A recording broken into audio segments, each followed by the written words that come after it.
Welcome to our channel. Today we how to log into DocSend for investor update strategy detailed guide step by step clearly. To begin, open your preferred web browser. In the address bar, type in the URL for DocSend.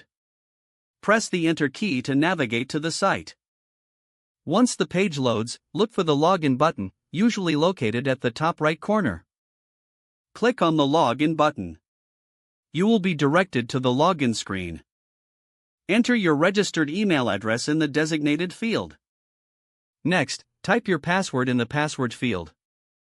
If you have forgotten your password, click on the Forgot Password link to reset it. After filling in your credentials, click on the Login button.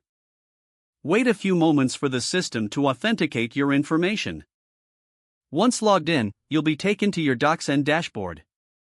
From here, you can access various features relevant to your investor update strategy. To upload documents, click on the Upload button. Select the files you wish to share with your investors. After uploading, you can set permissions and view tracking options. Customize your documents and analytics to best suit your update needs.